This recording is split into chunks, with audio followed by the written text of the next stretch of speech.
சகரியா விசுவாசிக்கவில்லை என்பதனால வாய் தான் கட்டப்பட்டதை தவிர சரீரம் புதுப்பிக்கப்படுகிறது. சரீரம் புதுப்பிக்கப்படுவதுக்கு காரணம் என்ன? ஒன்று வாய் துதிக்கணும், இது அந்த தேவ திட்டத்துக்குள்ளே வரமாட்டேன் மனசு. அதனால் வாய் என்ன சொல்லுகிறது? நான் எப்படி என் சரீரம் கிழவனாயிட்டேன், என் பெண்ணு ஜாதிக்கு வழிபாடு நின்று போய்விட்டது. இந்த வாய் சரியாக இருக்காது. தேவ திட்டத்திற்கு இந்த வாயிலிருந்து வருகிற வார்த்தைகள் எல்லாம் அவிசுவாச நிறதாக இருக்கும் என்று பார்த்து தான் காபிரியேல் இவருடைய வாயை அடைக்கிறார். இது நடக்கிற வரை நீ ஊமைனா இருப்பாய். இது காபிரியேலுக்கும் அந்த சகரியா ஐயாவுக்கும் சம்பந்தப்பட்ட காரியம்தான். ஆனால் விசுவாசிகள் கற்றுக்கொள்ள வேண்டிய விஷயம் என்னென்னா, உங்கள் வாழ்க்கையில் வாய் நீங்களே அடைத்து கொள்வீர்கள் என்றால், வாயின் வார்த்தைகள் வெளியே வராமல் பார்த்து கொள்வீர்கள் என்றால் உன் சரீரம் நல்ல நிலைமைக்கு வரும்.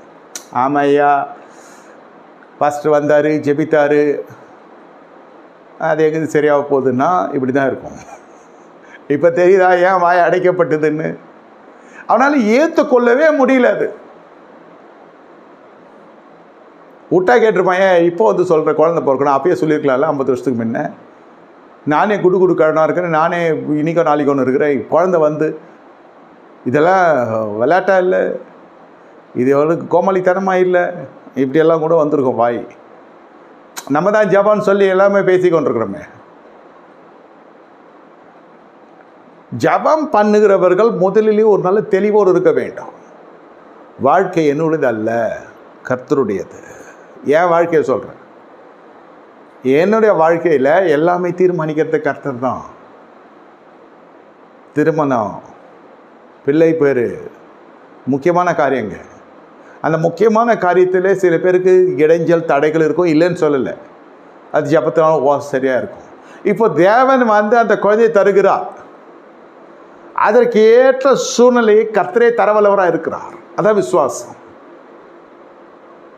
இந்த வாய் பேச்சு என்ன செய்யும் என்று கேட்டால், தேவனுடைய கிரியை மட்டுப்படுத்திவிடும். மனுஷனுக்கு அந்த வல்லமை உண்டு. நீங்கள் உங்களை தாழ்த்துக்கிறவர்கள் உயர்த்துகிற தேவன் வாயை திறந்து இருந்தத்தினால வாய் பேசும். ஆண்டவரே தூள் சாணி சாம்பல் இப்படியெல்லாம் பேசுறதை விட உண்மையிலே எனக்கு இந்த இடத்துல பெருமை இருக்கு ஆண்டவரே, இந்த இடத்துல என்னால் இந்த மாம்சம் சாகலை, இந்த பகுதியில் எனக்கு தாழ்மை இல்லை, உண்மையான அறிக்கை. கர்த்தர் நிச்சயமாக அவங்களை என்ன செய்வார்? கிருபை கொடுத்து அதை மாம்ச செருக்க உடைத்து தேவன் தம் எதிர்பார்ப்புக்கு ஏற்ற விதத்தில் உன்னை சிருஷ்டிக்க வல்லவராக இருக்கிறார். இங்கே எடுத்தோடனே நான் தூள் சாம்பல்ன்ட்டு எவனோ ஒருத்தனாக்கா, யாரை பார்த்து என்ன சொன்னேன்? நான் யார் தெரியுமா? என் பின்னணி தெரியுமா? முன்னணி தெரியுமா? நான் கொலை என்ன கோத்திரம் என்னன்னா